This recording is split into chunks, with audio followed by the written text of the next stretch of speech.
Hello guys, welcome back to my channel. അപ്പോൾ ഇന്നത്തെ video എന്ന് പറഞ്ഞു കഴിഞ്ഞാൽ ഞങ്ങൾ ഫാമിലിയായിട്ട് ഗുരുവായൂർ പോവാണ്. അമ്മയും അച്ഛമ്മയൊന്നുമില്ല, ഞങ്ങൾ 4 ആളുള്ളൂ.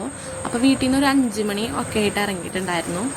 റോഡ് കുറച്ച് മോശമായതുകൊണ്ട് തന്നെ കുറച്ച് നേരത്തെ ഇറങ്ങാമെന്ന് വിചാരിച്ചു. സാധാരണ ഞങ്ങൾ 7 മണിക്കാണ് പോവാറ് ബസ്സിനൊക്കെ ആണെങ്കിൽ. അവിടെ എത്തി ഞങ്ങൾ പ്രതീക്ഷിച്ചതിനെക്കാട്ടും നല്ല തിരക്കുണ്ടായിരുന്നു.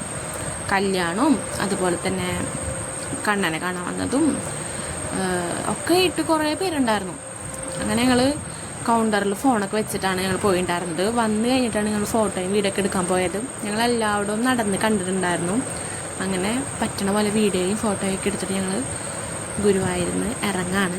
അപ്പോൾ അപ്പയ്ക്കും എല്ലാവർക്കും നല്ല വിശപ്പായിട്ടുണ്ടായിരുന്നു. എന്നിട്ട് ഞങ്ങൾ കടയൊക്കെ തപ്പി കണ്ടുപിടിച്ച് അങ്ങനെ ശരവണ ഭവനില അങ്ങനെ എന്തോ ആണ് ഞങ്ങൾ കയറി ഫുഡ് കഴിച്ചിട്ടുണ്ടായിരുന്നത്. ബട്ട് ഞാൻ വീഡിയോ എടുത്തിട്ടുണ്ടായിരുന്നില്ല. പിന്നെ ഒരു 8 മണിയായപ്പോൾ ഞങ്ങൾ ആനക്കോട്ട പോകാമെന്ന് വിചാരിച്ചു. ഞങ്ങളാരും അങ്ങനെ പോയിട്ടില്ല. എൻ്റെ ഓർമ്മയിൽ എന്തായാലും പോയിട്ടില്ല. ഇവിടെ വന്ന് ഞാൻ അമ്മോട് ചോദിച്ചപ്പോൾ അമ്മ പറഞ്ഞു ചെറുപ്പത്തിൽ പോയിട്ടുണ്ടെന്ന്. അപ്പോൾ ഞങ്ങൾ എല്ലാവരും കൂടി പോയി. ബാക്കിയുള്ളവരൊന്നും കണ്ടിട്ടില്ല എന്നാണ് പറഞ്ഞിട്ടുണ്ടായിരുന്നത്. അങ്ങനെ ഞങ്ങൾ എല്ലാവരും കൂടി പോയി. 20 രൂപ അങ്ങനെ ടിക്കറ്റിന് വരുന്നത്. അങ്ങനെ എല്ലാ ആനേനെ കണ്ടു. പിന്നെ മതപ്പാടിളകിയ ആന അങ്ങനെ എന്തോ ഇല്ലേ, ആനനൊക്കെ ഒരു സൈഡിലായി കെട്ടിയിട്ടുണ്ടായിരുന്നു. അവിടേക്ക് എൻട്രി ഇല്ല, അവിടെ നോ എൻട്രി ആണ്. അതാണ് ഈ ആനകളൊക്കെ. അങ്ങനെ അതൊക്കെ കഴിഞ്ഞൊരു 9:30 കഴിയുണ്ടാവും ഞങ്ങൾ അവിടെ നിന്ന് ഇറങ്ങുമ്പോൾ. അപ്പോൾ ഇന്നത്തെ വീഡിയോ ഇത്രയുള്ളൂ. അടുത്ത വീഡിയോ കാണാം. ബൈ.